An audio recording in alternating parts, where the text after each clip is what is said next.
Remigio del Mármol y la Escuela Barroca de Priego de Córdoba. Audioguía digital. Blog conmemorativo. Trabajo del segundo centenario del autor de La Fuente del Rey, Remigio del Mármol. José Francisco Marín Molina. Remigio del Mármol Cobo Rincón, Alcalá la Real, 1758 Priego, 1815.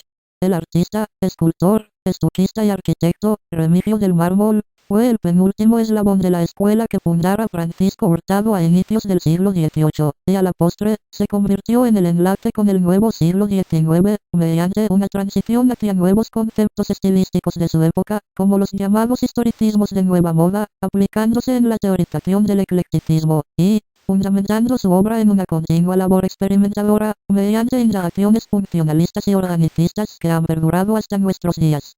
Todo esto gracias, en parte, a toda la parafernalia de formas de vanguardia, de infinitas combinaciones, de líneas curvadas o rectas, para la proliferación de nuevos diseños que avanzaron hacia nuevas soluciones, y sobre todo, para establecer una transición del arte barroco, que se había consolidado durante más de 200 años de tradición. Su aplicación en la escultura, retablística, arquitectura, etc., le permitieron afrontar los campos de la talla, la escultura, la arquitectura y de la manipulación de cualquier género artístico, a través de su indagación teórica y técnica. Remigio del Mármol provenía de una saga de la vecina y renacentista ciudad de Alcalá la Real, y llegó a Priego de Córdoba para decorar, entre otros edificios religiosos, el Sagrario de la Asunción en torno a 1782-1784. Su sensibilidad y dominio técnico de la piedra, le llevaría a confeccionar maderas y yesos con suma facilidad. Al principio estuvo, al lado de Francisco Javier Pedrajas, Priego de Córdoba, 1736, Priego de Córdoba, 1811-17. No obstante, Remigio del Mármol operó en taller propio, estando alrededor de un cuarto de siglo trabajando sin descanso, según fuentes documentales, logrando diferentes imágenes, retablos, pinturas, arquitecturas, esculturas, etc. Pocos artistas cultivaron todos los trucos, materiales, diseños y géneros de forma tan prolífica y excelente. Sin duda, entre 1790 y 1803, ya caduco el barroco, lo reclamaron de diversos puntos de la región, para ejecutar obras inconclusas de este estilo en sus artes decorativas.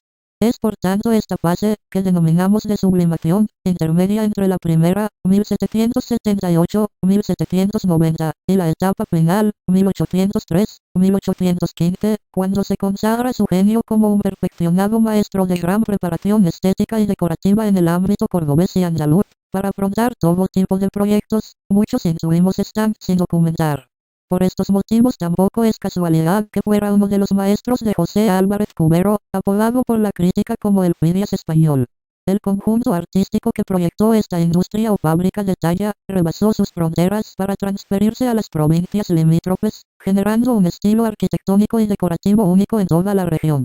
Sus maestros confeccionaron, en sus obras de arquitectura y ornamentación, un escaparate, de forma que cuando se les encargaba un proyecto, las obras levantadas, con sus diversas vetas estilísticas y variadas encrucijadas formales, en cuanto a innovaciones a veces impuestas por las modas, estas, sirvieran de modelo y de catálogo para que la institución demandante de tales proyectos artísticos, pudiera seleccionar y hacerse una idea de aquello que se quería construir y producir para otros puntos de la región. Estas obras de Priego eran pues un escaparate difundido oralmente. En Remigio del Mármol, observamos una adhesión a las formas de la escuela barroca de Priego muy especial. En arquitectura, supo trasladar los conceptos de masa, luz, diafanidad y blancura, de la escuela, al interior de la iglesia del Carmen de Priego, combinando estos mecanismos estéticos con una discreta ornamentación, y reinterpretando sus cúpulas, barandas doradas, de una forma muy clarificadora y elegante.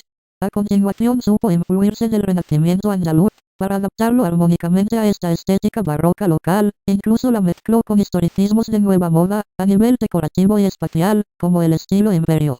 En esos momentos de crisis económicas destacó un mecenas, virrey de Nueva Granada, el prieense Antonio Caballero y Góngora, que financió parte de las estructuras arquitectónicas y decorativas de Priego, hasta su muerte acaecida en 1796.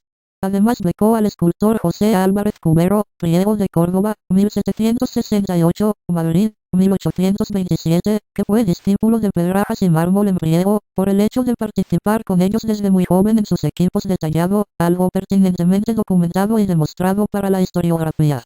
Compuso una de las obras maestras y enigmáticas del arte andaluz y español de la arquitectura, La Fuente del Rey de Priego de Córdoba, obra de vanguardia y modernidad, con un minimalismo espacial, que analizaremos pormenorizadamente, y muy compleja, tanto artística como interpretativamente por sus alegorías simbólicas, y su especial teatralidad barroca, aparte de su funcionalismo y organicismo que aporta esta estructura de ingeniería hidráulica. Los retablos de Remigio del Mármol son máquinas que simulan arcos de triunfo, con divisiones espaciales a través de la columna clásica, y a diferencia de los estípites prismáticos de Juan de Dios Santaella y Roldán, Priego de Córdoba, 1718, Priego de Córdoba, 1802. No obstante, Remigio del Mármol evolucionó sus retablos replegando las formas barrocas, a través de insinuar y minimizar las cornisas partidas, recurso que prodigó en la retablística de manera singular. Llegó a desprenderse de la estética de la escuela, a través de una constante experimentación. Al principio pintando los retablos, como hacía con las pinceladas abstractas de sus peanas escultóricas, en colores pasteles, marrones y azulados, avalados por la moda rococó, y posteriormente geometrizando las composiciones, de una forma más contundente, aunque no quiso desprenderse del todo de ciertos aspectos curvos y tridimensionales de las masas talladas, como volutas caracoleadas, perfiles y perímetros adornados con caprichosas formas del barroco local, o algunas decoraciones vegetales, en hojarascas o rocallas, que las fue transformando progresivamente en elementos clásicos, como los afrancesados laureles de estilo imperio napoleónico, ya a principios del siglo XIX. Posteriormente simplificó los retablos, al fusionarlos con el Renacimiento y Neoclasicismo, por su condición de maestro mayor de obras públicas de Priego, a partir de 1803, y aprovechando esta circunstancia para integrar esculturas y pinturas, que también cultivó, como puso de manifiesto Pascual Magot. Este género pictórico, influido del barroco clásico, lo personalizó profundamente. Se influyó de la pintura barroca, galante y renacentista tradicional, de los grandes maestros que conoció por obras directas locales, o interprovinciales. También se inspiró de la pintura hispano-flamenca, como las tablas de Santiago de Priego, datadas en el siglo XV, y a través de incorporarlas en sus composiciones, a través de paisajes de fondo, detallismos cromatizados, todo lo cual le vino muy bien por la similitud estética con la corriente rococó, de la que no quiso desprenderse del todo. Esto se ve incluso en la galantería de obras escultóricas, como la imagen de Anfítrite del carro de Neptuno de la Fuente del Rey de Priego, con un rococó cortesano, palacial, suavizador, femenino y acurvado, dentro de la modulación de esta fuente, en donde la serenidad cobra vida por el movimiento del agua, la cual se proyecta en las sensibles y elegantes estatuas. En la escultura de mármol observamos sobre todo desde la década de 1790 en adelante, unos rostros pensativos, en reflexión mística y componiéndolos en una solemnidad meditativa, logrando una personalidad única que permite identificar muy bien su obra. Es en esa década de 1790, cuando produce una técnica de escultura en madera ensamblada excepcional, con riquísimos estopados, en los cuales añade motivos vegetales para dar volumen en los oros refractados por trucos como el puntilleado, proyectando una personalidad única de referencia en la imaginería española. En Remigio del Mármol se observa, dentro de sus esculturas experimentales, un artista muy habilidoso e intuitivo en el ámbito de la decoración, con una selección de cromatismos mate, que expandió el rococó de la corte, y un gran naturalismo que lo entronca con el primerizo barroco andaluz. Además de fusionar el realismo barroco de los vestuarios y de los materiales, con un idealismo clasicista en las anatomías, para otorgar armonía visual en los conjuntos en donde interviene, adaptándose a los entornos de trabajo, y siendo el que dirigió en las estructuras arquitectónicas y decorativas, esa transición delicada del barroco priegense, hacia el normativo y caro neoclasicismo imperante, sabiendo combinar los léxicos de ambas corrientes, en una obra original y novedosa, en cuanto a la estética decorativa. Sus esculturas se caracterizan por la personalización de cada una de ellas, como retratos individualizados. Remigio del Mármol Cobo Rincón, se convirtió en el enlace con el nuevo siglo XIX mediante una transición hacia nuevos conceptos estilísticos de su época, como los llamados historicismos de nueva moda. Se aplicó en la teorización de la fusión barroco-neoclásico y fundamentó toda su obra en una continua labor experimentadora, mediante indagaciones funcionalistas y organicistas, que han perdurado hasta nuestros días, debido a sus especiales fuentes domésticas y públicas que se consideran obras maestras tanto en los diseños como en los imponentes trabajos técnicos, debido a su valentía y viva energía por direccionarse hacia el material pétreo. Su experimentación, como técnico, y sus composiciones filosóficas, le llevaron a efectuar una transición del barroco en el que nació, hacia aspectos propios de la vanguardia arquitectónica, como opinamos de la Fuente del Rey de Priego de Córdoba, 1802-1803, tras la cual fue nombrado maestro mayor de las obras públicas de Priego. No podemos terminar este pequeño trabajo sin reconocer algunos sellos de taller que plasmó en sus obras escultóricas o retablísticas. Uno de ellos es el anagrama M, que puso en el relieve de la coronación del Nazareno o en el banco del retablo del Carmen del Sagrario de Priego. Su símbolo más reconocible es el trébol de 3 hojas, que se aprecia en las botas de los ángeles lampareros de la Asunción de Priego, que son gemelos a los que hizo para un retablo de las Agustinas de Cabra, el gorro papal de San Pedro del Sagrario Priegense, o el trébol situado en la frente del mascarón de una fuente doméstica situada en la carrera de Álvarez de Priego. Otro sello es la hoja de 6 pétalos que estampó en el centro frontal de la peana de la figura de San Francisco de Paula del Sagrario Priegense, que lo repite multitud de veces en algunas peanas de Priego y Cabra, dentro del adorno de pinceladas aleatorias que profieren volumetría y decoración a estos soportes escultóricos. Esta flor, llamada de la vida, conecta con el triángulo de David de 6 puntas, que tanto talló para el Carmen de Priego junto a las cornucopias decorativas, el árbol de la vida o el sello de Salomón. Todos estos sellos nos permiten atribuirle ciertas imágenes de sus entornos de trabajo, espacios en que jugó un papel destacado como genio de la decoración y ornamentación, aparte de apreciársele una potente energía que consideramos asombrosa. Remigio del Mármol cultivó variadas técnicas, sobre las bases de un barroquizante dibujo, suelto y libre, lo cual hizo que se convirtiera en uno de los artistas más polifacéticos de la escuela priegense, con el desarrollo de una serie de obras muy depuradas. También contaba con un taller de fuentes domésticas, que pudieron ayudarle financieramente dentro de ese periodo de crisis a finales del siglo XVIII en Priego.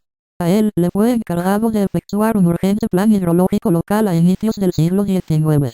Fue un hombre magistral y genial, de gran espiritualidad, consciente y luchador. Perteneció a la orden de carmelitas como maestro de servicios y ceremonias, y trabajó documentalmente para otras, como la de los servitas, y todo lo que proyectó tenía como finalidad la búsqueda de la belleza tan admirada, como podemos ver en sus serenas y maestras obras de imaginería, y como instrumento de servicio, físico y espiritual, a la sociedad para cuyas obras de arte fueron proyectadas.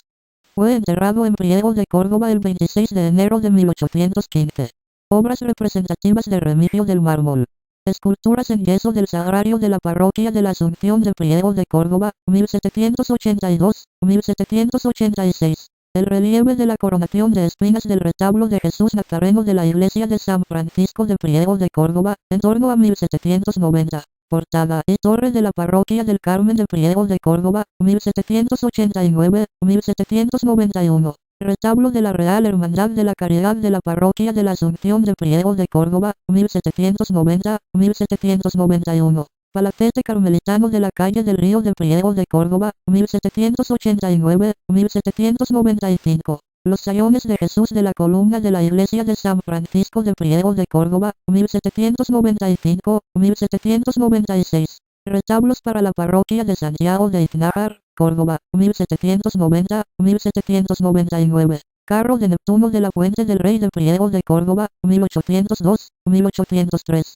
Diseños para la Fuente del Rey de Priego de Córdoba, 1793-1808. Imágenes para el retablo de los servitas de la Parroquia de San Mateo de Lucena, Córdoba, 1807-1808. Retablos neoclásicos para el Sagrario de la Asunción de Priego de Córdoba, 1790-1815. La Fuente del Paseo de los Álamos de Alcalá la Real, Jaén, 1804-1815. La Parroquia de Nuestra Señora del Carmen de Priego de Córdoba, 1785-1824.